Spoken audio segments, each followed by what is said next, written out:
Il dit,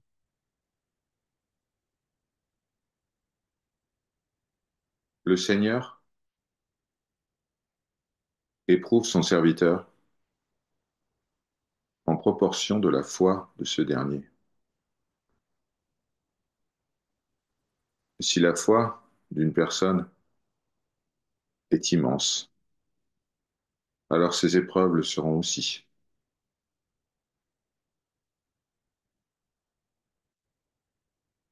La foi d'un prophète est plus grande que celle d'un homme ordinaire, et la foi d'un croyant ordinaire est plus grande que la foi d'un athée, bien sûr. Tous reçoivent des épreuves en fonction de leur foi. D'où apprenons-nous cela? Eh bien, d'une parole du prophète, béni soit-il. En vérité, nous, la communauté, sommes les plus éprouvés.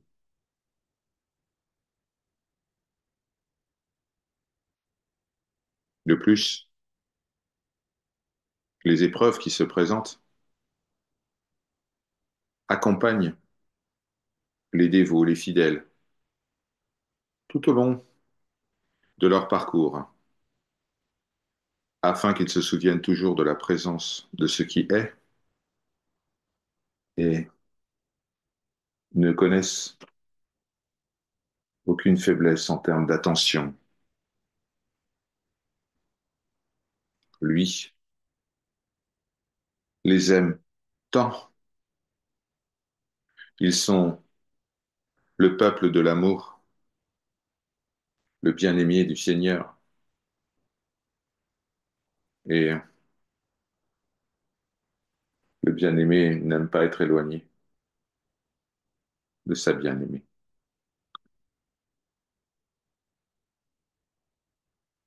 Les épreuves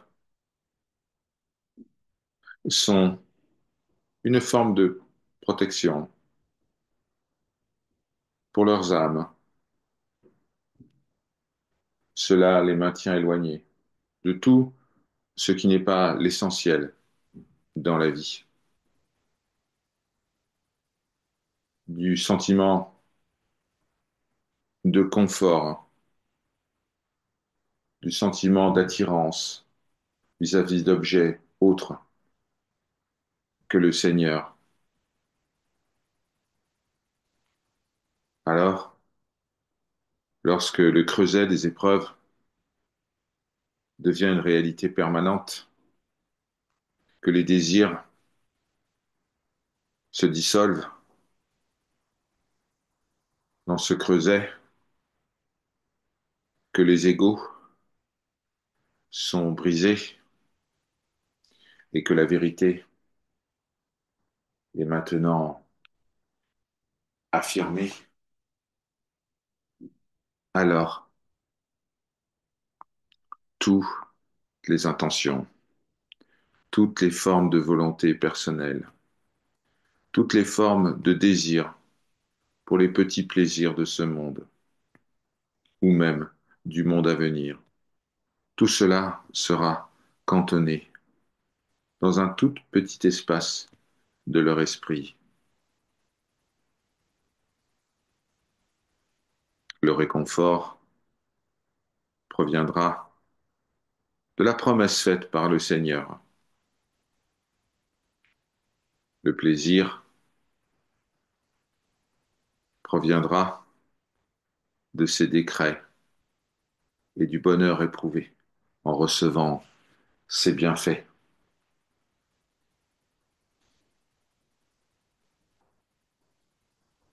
La patience, l'équanimité face aux épreuves feront qu'ils seront désormais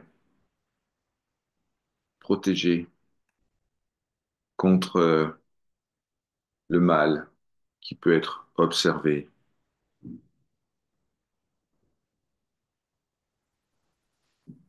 Alors, le pouvoir de leur cœur se renforcera. Il acquérera un contrôle sur les organes des sens. Les épreuves et les calamités renforcent le cœur et établissent la foi, la patience, affaiblissent l'ego et ses tendances animales. Lorsque la souffrance se présente et que le fidèle fait preuve de patience, d'esprit d'abandon, de gratitude, le Seigneur le couvre de bienfaits et vient à son aide. Le Seigneur, puissant et glorieux, a dit, si vous m'êtes reconnaissant, je vous donnerai plus.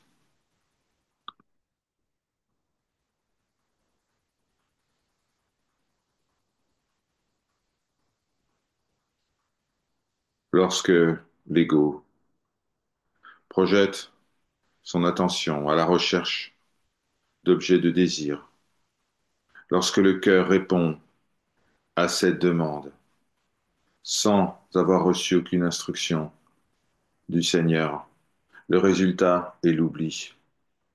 L'oubli du Seigneur, le règne du multiple et la faute.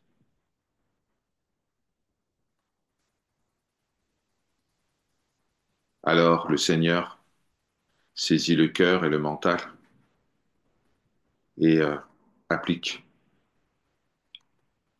un châtiment, un châtiment sévère qui peut s'exprimer sous la forme de la douleur ou de la maladie. Le cœur et le mental sont affectés par cette souffrance, mais si le cœur reste ferme et ne répond pas à la tentation du mental en ce qui concerne les objets de perception, alors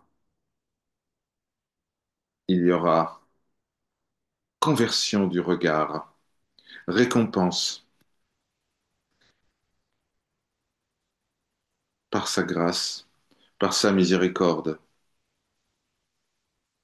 récompense de lumière, de connaissance, de proximité avec lui, d'indépendance de toute forme de besoin et de sécurité, de protection par rapport à toute forme de calamité. Sachez tout ceci. Souvenez-vous de cela.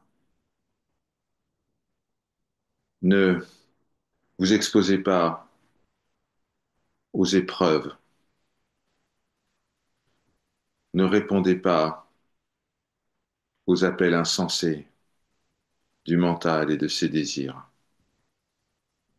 Attendez patiemment la permission du Maître, afin que vous demeuriez en sécurité dans tous les mondes.